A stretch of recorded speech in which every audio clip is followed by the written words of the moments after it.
السلام علیکم ورحمۃ اللہ وبرکاتہ۔ نحمدہ ونصلی علی رسولہ الکریم، اما بعد۔ میرے بھائیوں اور عزیزوں، بیوی کو اذیت دینا کتنا بڑا گناہ ہے، بیوی کو دبا کر رکھنے کا انجام۔ محترم ناظرین، امام علی علیہ السلام کی خدمت میں ایک شخص آ کے کہنے لگا، یا علی، مرد کے کمزور اور بے ظرف ہونے کی پہچان کیا ہے؟ تو امام علی علیہ السلام نے فرمایا، یاد رکھنا، مرد کے کمزور اور بے ظرف ہونے کی پہچان یہ ہے کہ اپنی بیوی کو دبا کے رکھے گا۔ یاد رکھنا، اپنی بیوی کو غلام سمجھنا، اس پہ بار بار حکم نافذ کرنا، اس کو اپنے سے کم سمجھنا کم ظرف انسان کی پہچان ہے۔ میں نے اللہ کے رسول سے سنا کہ قیامت کے دن مرد کے لیے سب سے سخت عذاب وہ ہوگا جب اللہ ہر مرد کے سامنے اس کی بیوی کو پیش کرے گا اور پھر پوچھا جائے گا کہ تمہارے شوہر نے زندگی میں تم پہ ظلم تو نہیں کیا؟ اس وقت مرد تڑپتے رہیں گے اور ہر وہ عورت جو دنیا میں جس کی بیوی تھی وہ اللہ کے سامنے اپنا سوال پیش کرے گی، اس پہ گزرا ہوا ظلم اللہ کو سنائے گی۔ اس لیے اپنی بیوی کے حق کے بارے میں اللہ سے ڈرتے رہو، کیونکہ اپنی بیوی پہ ظلم کرنا، اسے رولانا، اسے تکلیف دینا انسان کو اللہ کی رحمت سے دور کر دیتا ہے۔ میرے عزیزوں، ایک سوال پوچھا گیا ہے کہ شوہر بیوی کو مار پیٹ کر سکتا ہے یا نہیں، اور اگر بیوی منع کرتی ہے تو کہتا ہے کہ بحیثیت شوہر میرا حق ہے کہ میں یہ کام کرنے کی شریعت نے مجھے اجازت دی ہے۔ دیکھو، ہم اکثر یہ سمجھاتے ہیں کہ میاں بیوی کو چاہیے، جو ابھی میاں بیوی ہے یا جن کی شادیاں ہونے والی ہے، کہ وہ شادی سے پہلے ہی ان تمام چیزوں کو سیکھے کہ شوہر پر کیا فرض ہے اور بیوی کا کیا حق ہے۔ اسی طرح بیوی کو جاننا ضروری ہے کہ شوہر کے لیے مجھ پر کیا کیا حق ہے اور میرے اپنے فرائض کیا ہے۔ یہ جتنے لڑائی جھگڑے فتنہ فساد اکثر ہوتے ہیں، یہ کم علمی اور مسائل معلوم نہ ہونے کی وجہ سے ہوتے ہیں۔ اسی طرح کے مسائل صرف ہندوستان میں نہیں، پوری دنیا میں ایسے ہو رہا ہے۔ پڑھے لکھے لوگ ہیں لیکن وہ جہالت والے کام کرتے ہیں، اور یہ تمام معاملات پوری دنیا میں بہت زیادہ نظر آتے ہیں۔ اس کی جو سب سے بڑی وجہ ہے وہ یہی ہے کہ پہلے حقوق نہیں سیکھتے، اپنے فرائض معلوم نہیں ہوتے۔ شوہر کو اتنا تو پتا ہے کہ میں شوہر ہوں اور اللہ نے مجھے حکمیت دی ہے، اور بیوی کو اتنا پتا ہے کہ جی مجھے وہ شوہر سے یہ چیز لینی ہے اور یہ چیز نہیں لینی ہے، باقی اور کچھ بھی نہیں جانتے۔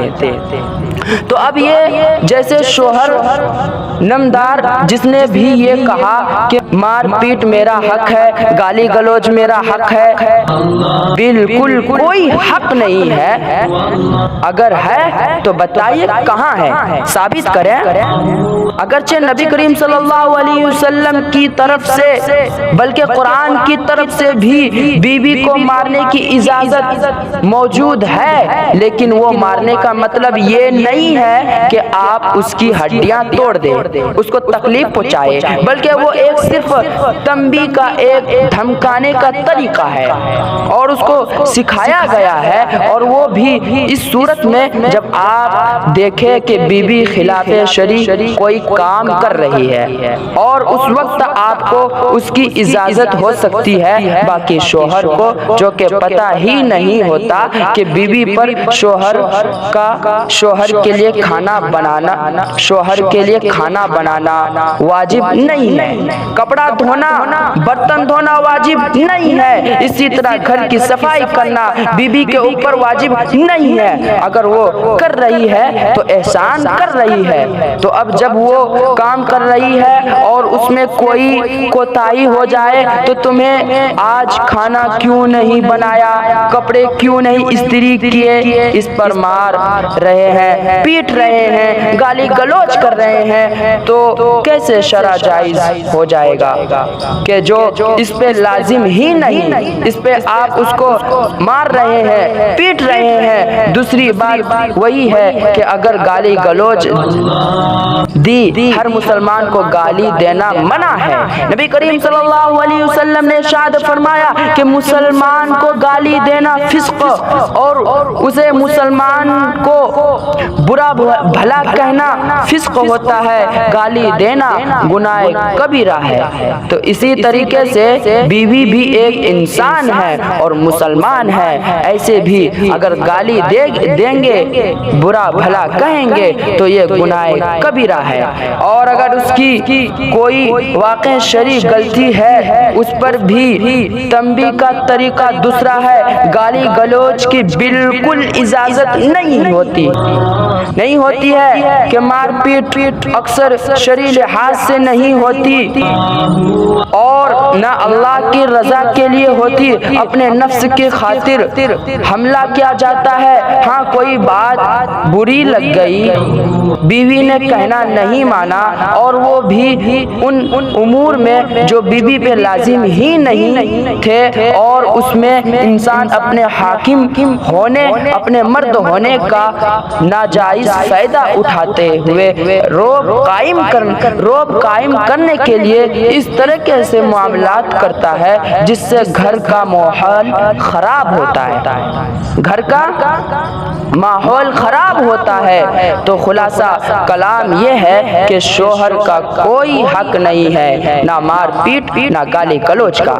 خلاف شرع کام کرنے پر جس طرح کی مار پیٹ کی اجازت ہے، تو اس بارے میں نبی کریم صلی اللہ علیہ وسلم کی تعلیم ہے کہ چہرے پہ مت مارو، اس طرح نہ مارو کہ ہڈیاں ٹوٹ جائے، ایسے نہ مارو کہ جسم پہ نشان پڑ جائے۔ خلاصہ ان حدیثوں کا یہی ہے کہ تنبیہ صرف ڈر پیدا کرنا تاکہ بیوی اطاعت کی طرف مائل اور خلاف شرع کام نہ کرے۔ اب یہاں صورتحال ہے کہ جب شوہر ہی خلاف شرعی کام کر رہا ہو، سارے اور بیوی کو خلاف شرعی کام پر نہیں بلکہ اپنی خدمت نہ کرنے پر، ماں کی خدمت نہ کرنے پر، بہن کی بات نہ ماننے پر مار پیٹ رہا ہو، تو اس سے زیادہ جہالت وہ کیا ہو سکتی ہے؟ اس سے زیادہ جہالت اور کیا ہو سکتی ہے؟ ایسے تمام شوہروں کی خدمت میں گزارش ہے کہ ایک مرتبہ دین سیکھنے کی کوشش کر لے تاکہ آپ کی آخرت بہترین جائے۔